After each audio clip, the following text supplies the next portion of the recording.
Oh, it's going to be a scorcher today. I'm getting a head start this week. It's actually a few days before publication day, and it's Saturday morning. The sun is just coming up right now. It's already really hot on the St. Lawrence River here. Absolutely beautiful. The water looks great. The trees are all green, but it's going to be a scorcher today.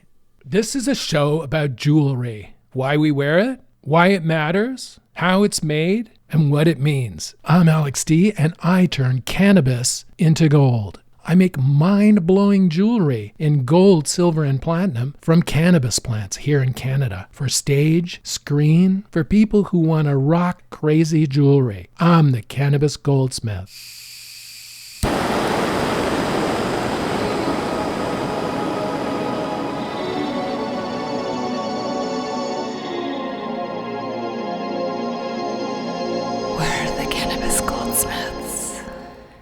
So in this first year of the first season of the Cannabis Goldsmith, I was just going to do individual podcasts, me doing the podcast. In the second season, I'm going to be doing some interviews. How long is the first season, you might ask? Well, I have no idea, but I'm sort of leaning towards 100 episodes. And we're right now at 22 episodes, which is a lot. Like, I can't believe there's that many episodes have gone by. I've forgotten all about them already. But anyway, today, oh man, I've been working on rings, making rings from live cannabis leaves, cast in precious metals. I started working on designs for rings like 5 years ago for this, to make them out of cannabis plants. And they just haven't been right for me anyway. I mean, they've been great. They look great, but they just didn't feel right to me. And as an artist, you'll understand what I'm talking about. If you're an artist, it's like, okay, the piece looks great. Other people might say, man, that's great. But you just don't feel it. So you destroy it, right? Or you build it into another piece or something, which I do sometimes. Rarely, but sometimes. But for 5 years, I've worked on rings, trying to make cannabis leaves into rings. And since we use live leaves, it's easier to work with the bigger leaves because they're bigger and they're stronger. And now when you start getting tiny leaves, they get very, very thin and delicate. And there is the problem. So for years and years, I've tried to get a good... To work the leaf into a way that we could cast it and mold it and model it. And I figured out ways to do it now. It's taken a long time. And they're very time consuming. But the whole idea is I want to be able to produce rings as part of our cannabis precious metal jewelry collection. And I want to produce rings that I like. I mean, whether anyone else likes them, really, I don't care. But I want to produce rings that I like, that I think will look absolutely stellar on people. I mean, these are statement pieces. These are just beautiful. I can see them in my mind, right? I can see what they're meant to look like. And so if I'm working on something and it just doesn't come out like that, then it just doesn't feel right to me. As a painter or whatever, sculptor or jeweler, I'm sure you feel the same way about some of the stuff that you make. But here's the thing. I finally got the design nailed down. It's taken me this long. But the idea is that for rings anyway, there's some issues with rings. And most people don't think about this, but as a jeweler, I'll tell you how we think about rings. One, everyone has different size fingers, right? So if you make rings out of a machine, like factory produce them like they are, when you go to your local mall jeweler, these are spat out of a machine somewhere, even if they're gold, right? Or another precious metal. But with our rings, they're individually handmade. And they're made in the size, right? So people's fingers have different sizes. So they can range from really small, like 6, to like 11 or whatever, but quite a huge size range. But for the jeweler, that means they have to stock all these different sizes. Now, if they're produced out of a machine, that's easy because the machine can spit them out at whatever size or half size or whatever, or the most common sizes, and the customer can pick them out like that. I mean, but that's boring. For the stuff we do, I'm taking a live cannabis leaf, I'm modeling it, molding it, casting it in gold, shaping it into a ring shape, polishing it, and it just exudes the vibe of the cannabis plant. It just like it glows with it, But the thing is, if they are fixed sizes, I'm going to have to make hundreds of these different rings, and they're so difficult to do. They're like the technique in capturing the actual physical shape of the leaf and converting that into gold or silver. It's really time consuming and complex. So anyway, last week I thought, why don't I make adjustable rings, and that way I can cover the full spectrum of ring sizes. Generally speaking, most rings are sizes 5 to 7 US for ladies, and sizes 9 to 11 for guys.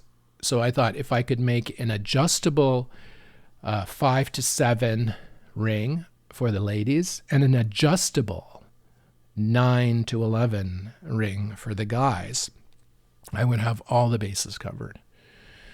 So these rings are individually made, but it saves me actually keeping inventory. So I don't want to ever do that, like ever. We're a custom jeweler. So if somebody calls me from Switzerland and says, okay, I'm a size 8, one of these rings is going to fit them. Exactly. And it's adjustable to the half size by them. I mean, I don't even have to do it. And generally speaking, a ring like this is, think of a spoon ring. I don't know if you've ever seen spoon rings, but they sort of wrap around your finger. It would be a sort of similar shape to that, except it's a live cannabis leaf that we've cast in gold or silver using our proprietary methods. Thought, okay, 2 adjustable rings, a small for the smaller range size and for the larger range size. And I've got the big one.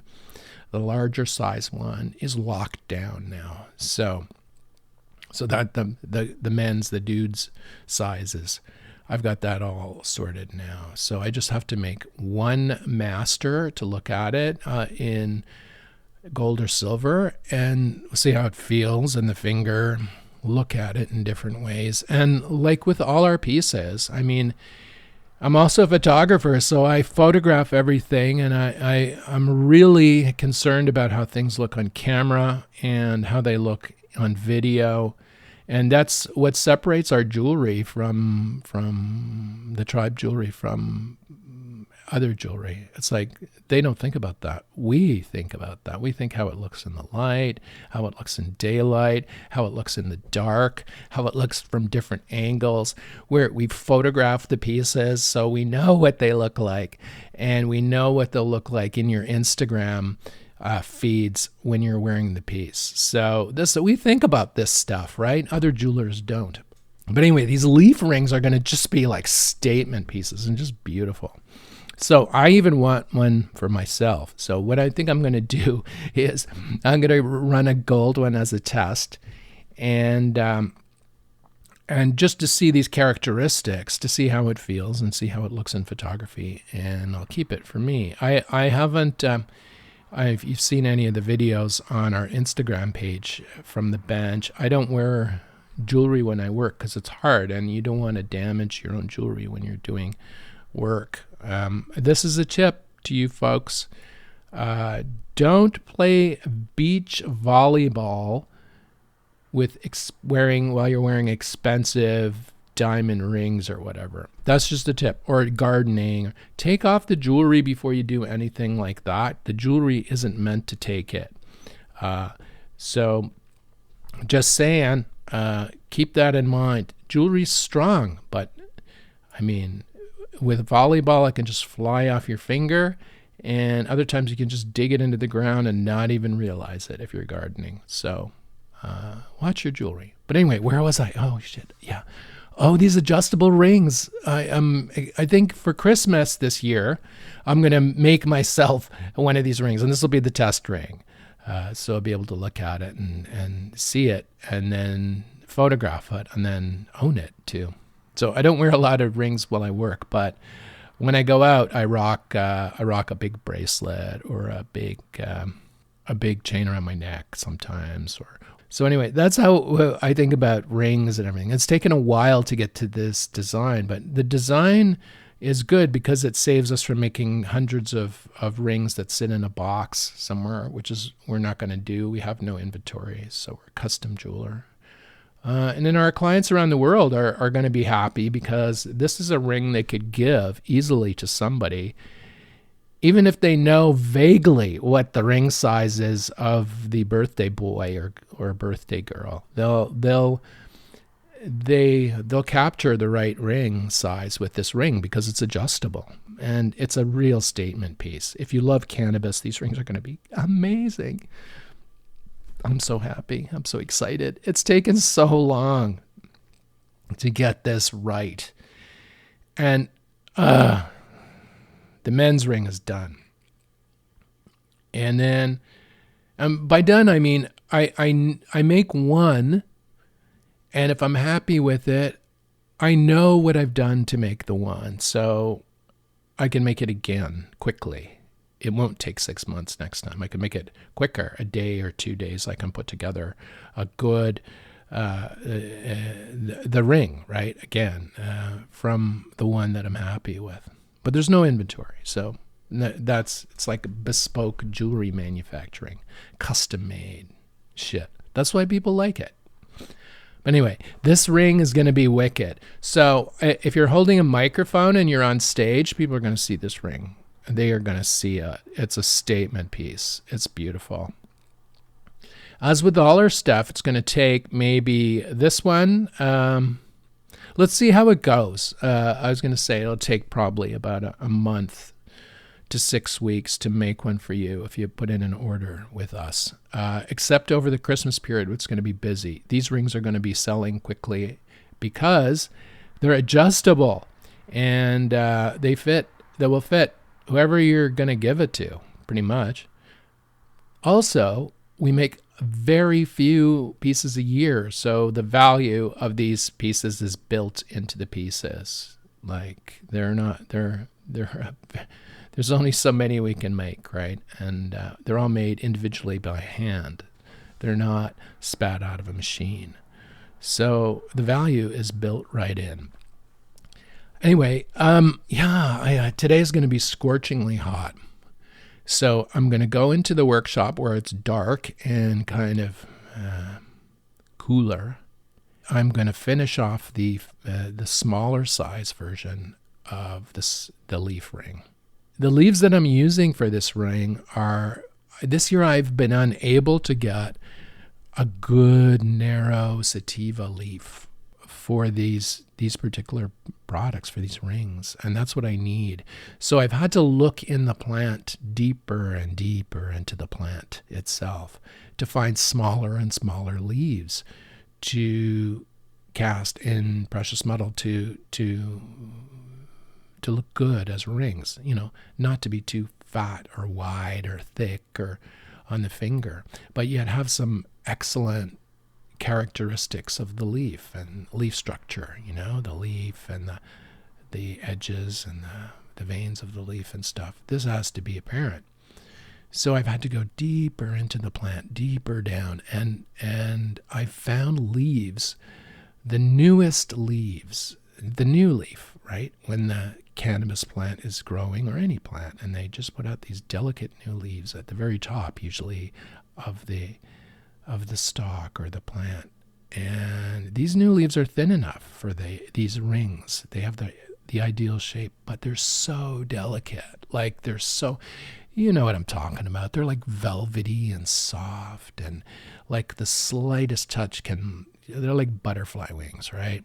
So here I spent a week trying to capture one of these, and for the female version of this ring, and I got it. So now I'll build rings out of this. But it's just working so closely with the plant like this. It's just, I have 4 plants growing on the land, and each is different. We can do this in Canada. It's the law. To get these small, tender, tiny, thin leaves, one of the plants now 10 feet tall. So there are plenty of small leaves, but they're too thin to use, right? They just, on this particular plant, they tear at the slightest touch, right? In the size we need. I tried another plant, we have a green crack plant growing, and the leaves are a bit better, but when they're small like that, sometimes they have weird, like gnarly shapes, and you don't want a ring like that, right? At least I don't. The gnarly shapes can be very cool, but not on a young woman's kind of finger ring made out of a cannabis leaf. I'm thinking something more smoother and more with features, but elegant, classy. Yeah, something, if you were sitting at a dinner table, somebody would look over and see it and say, I like your ring. That's the effect that I want this piece to have. So I don't want the gnarly little new leaves in the just coming out of the bud on this one 10-foot tall plant. It's just not good. And the other one's too thin. And the other one is the ankle biter plant is only like 12 inches tall, and the leaves, it's just terrible. It's unusable for jewelry. I didn't even know what it is. It was supposed to be a jack hair, but I'm calling it ankle biter. It's like, this is the thing with cannabis seeds. Everything's been so hybridized and crossed and recrossed. And if you grow a cannabis plant from seed, if you get it from a good grower, or a good seed house, the chances of it being what it's purported to be is pretty good. But if you get it from somebody gives you a seed or whatever, God knows what it'll turn out as, And I think somehow this ankle biter seed got into the stream of seeds in the world, and it wound up in my hand, and now it's only shorter than my knee in the ground. And I'm looking at this thing, and I'm thinking, hey, geez, I can't even use you for jewelry, man. What the fuck? Anyway, I'm not going to criticize ankle biter too much, because who knows? It might be a strong plant to smoke or vape or whatever. So there's that. But anyway, the plant that I used for these rings is the Congo plant. The Congo plant is very strange. I grew from an old seed that it's apparently from Ace Seed Congo. And this is supposed to be a land race from the Congo. Now, it has a different shape than the other plants. It's thinner. I'm hoping it's not a male plant. And if that's the case, I'll have to destroy it so it doesn't fertilize my other plants, the 3 other female plants. But anyway, it has it's thinner. The seed was old, I think. God knows how old these seeds are that you get anyway, right? Who knows? It could be like 10 years old or whatever. But this seed it was slow to start. And then we had bad weather. I mean, we had cold. It's been cold up until now, and it's blasting now. And it's just come alive because it's Congo, and it thinks it's in the Congo, I guess. And it's like, hey, dude, it's like Kinshasa. It's probably hearing the music, the African like guitar music in the background, that excellent those riffs that they play that stream over the radio down there in Kinshasa and Brazzaville.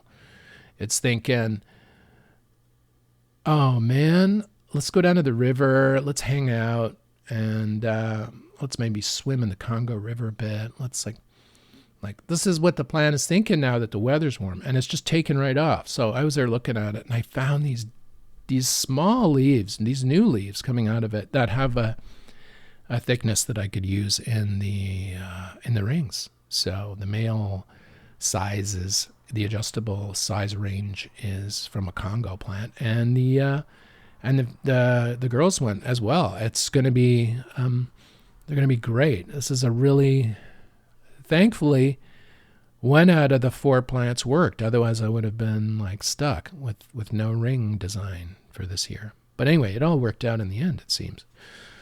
Now today, I'm working on the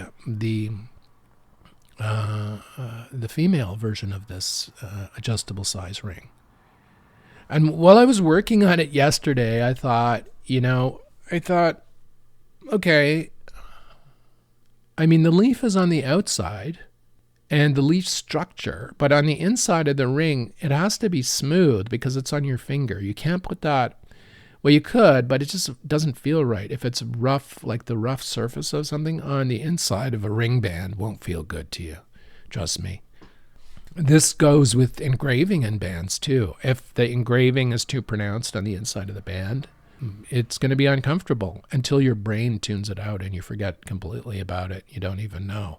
And your finger will also even wear down gold, which is just truly bizarre, on the inside, or polish it a little bit. Really not wear it down. That's a bit of a reach, but polish it a little bit. But anyway, I was thinking, well, what I do is essentially I get a leaf and then I model it and wrap it around a ring form.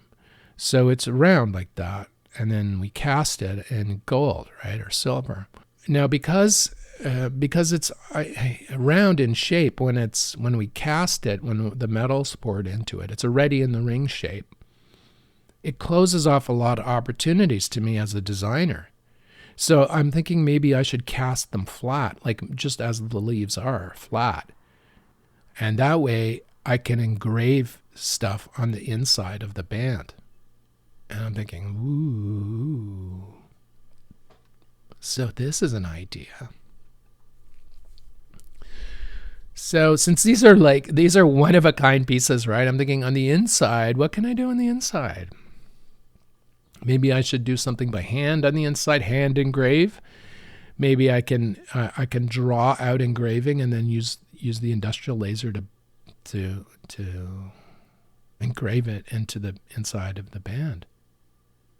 Maybe I can take a photograph of the plant it came from on the inside of the band and engrave that into the inside of the band, along with the hallmarks, the person's name, or whatever the hell else goes on, they want on the inside of this beautiful custom piece.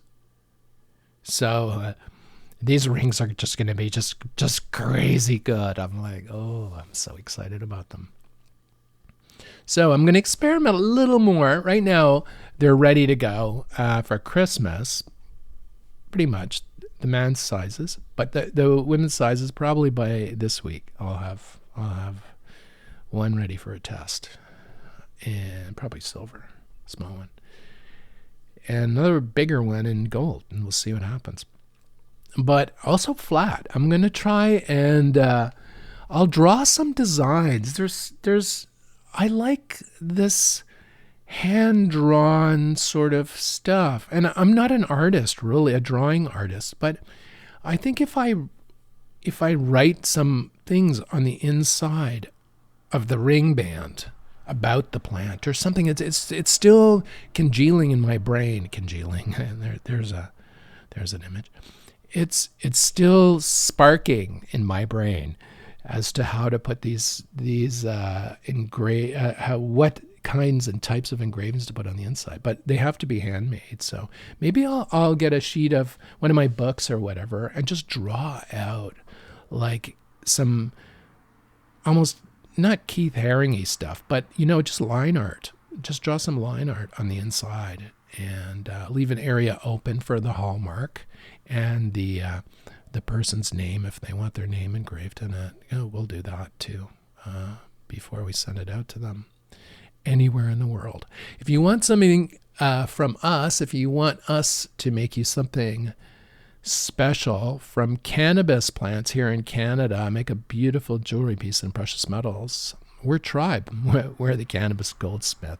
We're the world's luxury cannabis jewelers, and oh my God, the products we make are just beautiful for stage, screen, or just because you want to rock the most amazing jewelry at a dinner party or at a party or wherever where people may be wearing big expensive pieces, but yours will be better and they'll know it. I think it's really made a difference for me to move out of the city, out of Toronto, into a rural area to design products for the company and to do creative work. It's just, every day I get up in the morning and I marvel at how beautiful it is. I know when I started this podcast in the winter, I was talking about how freaking cold it was and all that stuff, and here in Canada, and it was all going on and stuff. But it was still incredibly beautiful. Like here, I'm just so grateful. I just want to say, I'm absolutely grateful. What a great country this is.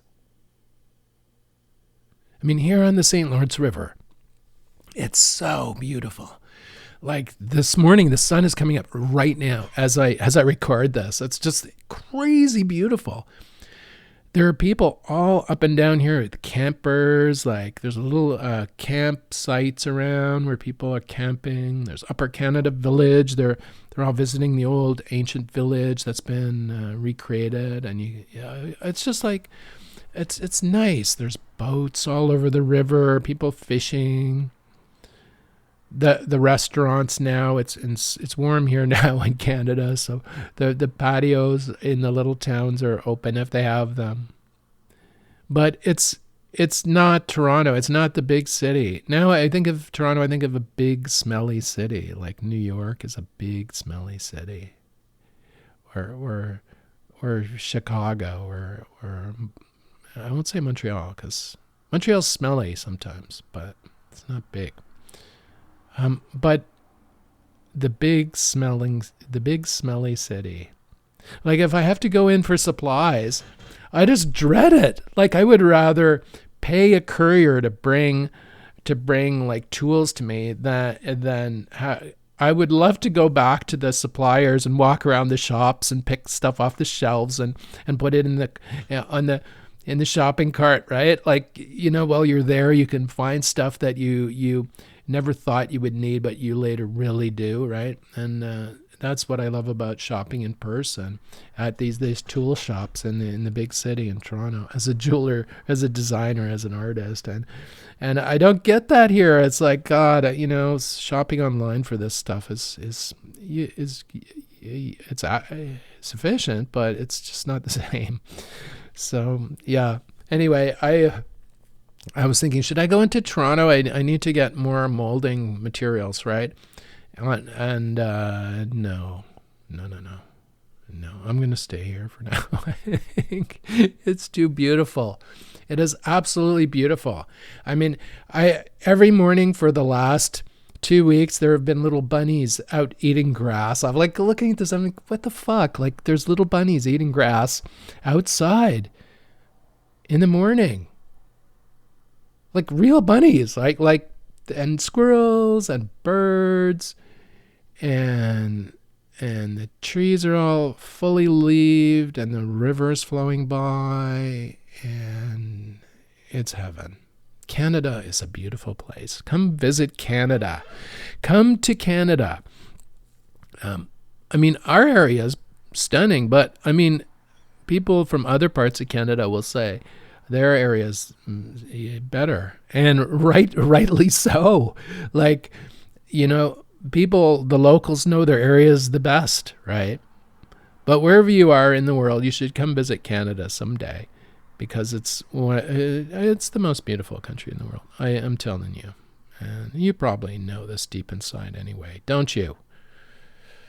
I'm going to go into the workshop shortly. Now the sun's coming up and the heat is going to hit.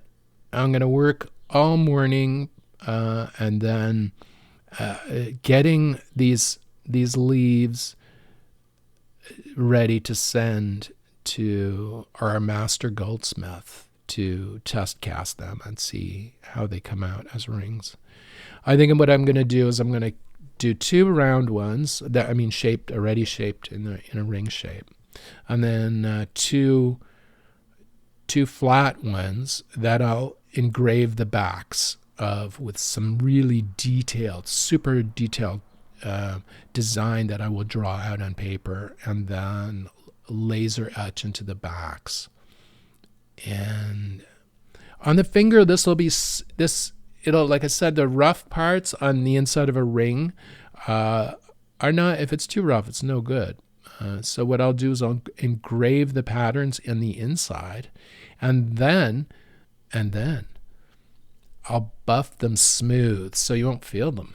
So just like a hallmark on a ring, you can't really feel that. Although it's there, if you think about it, you're not feeling it with your finger. This will be the same, but the pattern will be there, and so the ring will look equally good on the inside and the outside.